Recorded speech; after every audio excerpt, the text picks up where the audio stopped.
Vede cada momento da sua vida pra desfrutar. With inequalities, corruption scandals, and political gridlock as a backdrop, Brazil faces difficulties engaging its citizenry in the political sphere. Alessandra Orofino, Executive Director of Meu Rio, is trying to change that. We spoke at the organization's headquarters in Rio de Janeiro. We have a real problem when it comes to electing our representatives, and I think the main problem is that we don't necessarily believe in them anymore. And if you don't believe in the process, why bother, right? So staying at home and then paying a fine, it's not a huge fine, it's just sort of annoying to have to pay it.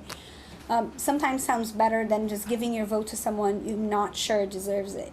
So I think we need to work hard to rebuild our political system in a way that is actually meaningful to people. And if we do, I think people are actually capable and are willing to do a lot more than vote. They will vote, but they will also engage in politics every day. Without that day-to-day engagement, it's very hard to just sort of delegate your powers once every 4 years and then be completely muted and excluded from the political system for the years that follow. And do you think that disengagement comes because of the corruption side of it, or do people just feel like the politicians aren't reflecting their needs? What we see is that on the one hand we have a weakened media space, so we don't have enough news outlets that are covering local politics in a really meaningful way, which means that people are not necessarily up to date on what their representatives are doing at that level. Then you have the fact that yes, there is corruption, and more than just sort of petty corruption that affects people every day, but is not necessarily the thing that is bothering people the most.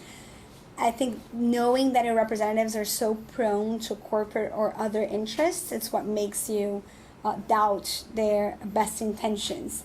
And I think people are asking themselves, and rightfully so, are my representatives actually representing me, or are they just sort of using my vote as a way of gaining enough power to then represent someone else?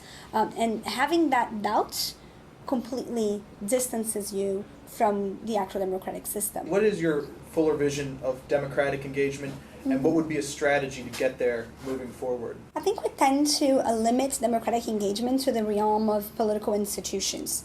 And institutions are definitely important, don't get me wrong, but I think democratic life goes well beyond democratic governments. We need a democratic society in order to sustain it.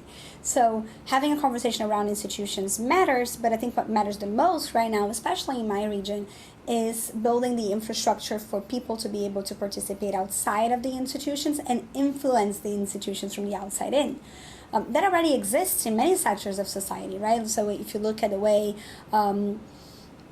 corporate interests align themselves, if you look at the way interest groups talk to each other and talk to governments, those are sectors of society that are already organized outside of the political institutions and then trying to influence it from the outside in.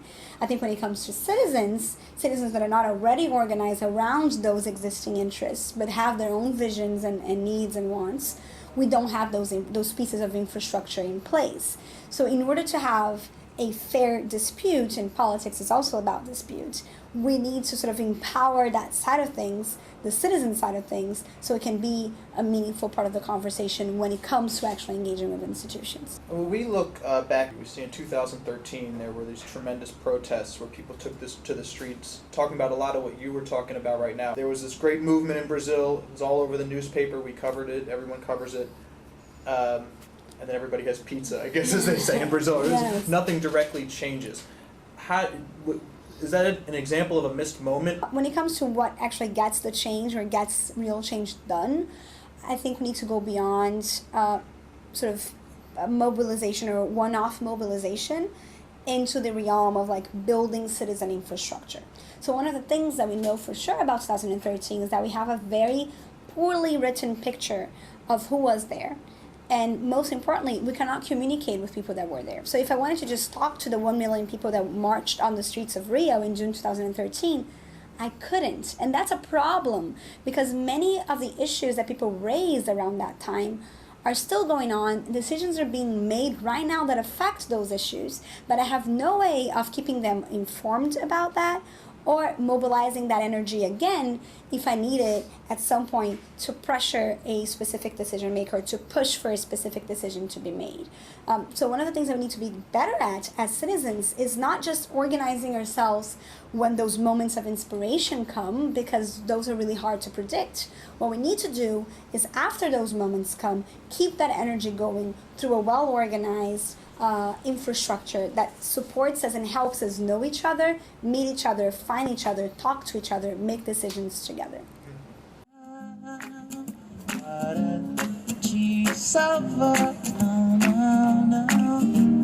Dê valor à sua vida. Give thanks for life.